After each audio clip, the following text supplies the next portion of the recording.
Thank you for joining us this Friday, the 11th of March. I'm Sophia, a market analyst with Bell Direct. Well, Monday to Thursday, the local market has gained 0.3%. Financials are in the lead on the ASX 200, closely followed by the consumer discretionary sector. Real estate, consumer staples and tech have also posted strong gains. As for the industry sectors in the red, materials have cooled off, falling 3.6% this week, while energy and utilities are also lower. Now, regenerative medicine company Mesoblast, MSB, is the top performing stock on the ASX 200 this week, gaining a solid 19%. Now, the ASX 200 will soon undergo its quarterly rebalance.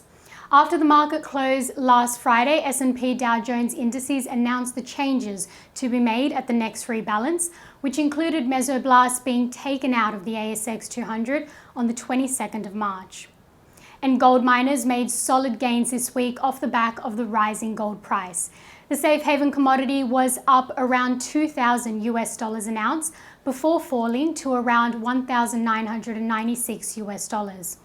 Gold miners on the ASX 200 advanced, including St. Barbara, SBM, Gold Road Resources, GOR, Regis Resources, RRL, Silver Lake Resources, SLR, and Ramelius Resources, RMS.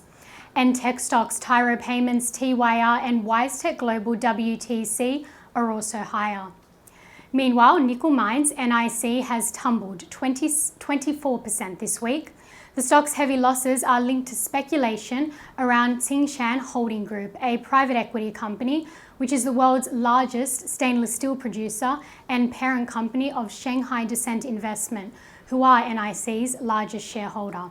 Now, nickel is a key component for stainless steel production and electric vehicle production. And because Russia is the world's largest exporter of nickel, concerns of the Russia-Ukraine war saw the nickel value surge. Now, this week, nickel futures soared to $100,000 per tonne, prompting the London Metals Exchange to suspend trading due to fears of a supply shock. Speculation then emerged that Tsingshan have been behind the upswing by holding a short position in the nickel futures. Now, this meant the company attempted to secure its inventory value by locking in a price in which it could sell the product in the future. Nickel Mines is a Bell Potter buy who see the dislocation between the nickel price and the company's value, now trading at a discount as a buying opportunity.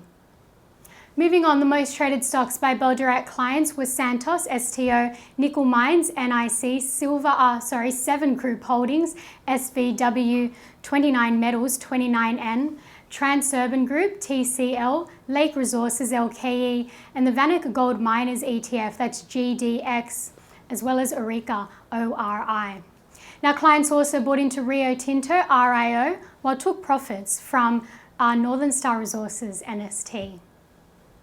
Now let's take a closer look at the tech industry, which has rebounded this week following strong rallies on the Nasdaq.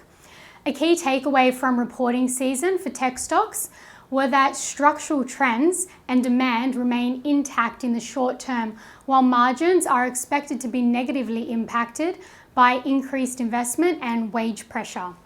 Now, Bell Potter's picks in the tech sector are Infomedia, IFM, Technology One, TNE, Life360, 360, and Unity Group, UWL. Infomedia, IFM, is a leading software solutions company in the global automotive industry and reported a strong half-year result with growth in both revenue and underlying EBIT of 24% and 15%. Now, the stock has fallen very little over the past few months, despite the large sell-off in the tech sector. Bell Potter say the stock is of reasonable value, and their price target is $1.85. Technology One, TNE, didn't report in February, however, is a profitable company with a strong balance sheet, which is important in the current market environment of likely interest rate rises. Bell Potter have a $15 price target on TNE. And Bell Potter believes that Life360, 360, a market-leading family app, has been oversold. Now, 360 is very well funded, and analysts believe that it will be able to fund its operating losses over the next few years with no need for a capital raising. Their price target is $10. And Unity Group, UWL, a provider of telecommunications services specialising in fixed wireless, fibre and telco services, has reported a solid half-year result despite the fall in construction revenue. Now, Unity Group started its buyback the same day that it released its company earnings, and Bell Potter have a $4.50 price target on UWL. Lastly, we'll take a look at the economic data to look out for next week. Data on housing prices for the fourth quarter will be released on Tuesday. In Q3, the residential property price index rose by 0.5%, slowing from a rise of 6.7% in Q2. Now, this still marked the fifth straight quarter of growth in property prices, supported by record low interest rates, strong demand, and low stock levels in the market. And on Thursday, February's unemployment rate will be announced. Now, in January, unemployment stood unchanged from the month earlier at 4.2%. This is the lowest level since August 2008. Now, that's all we have time for this week. I'm Sophia Mavridis with Bell Direct. Have a great weekend and happy trading.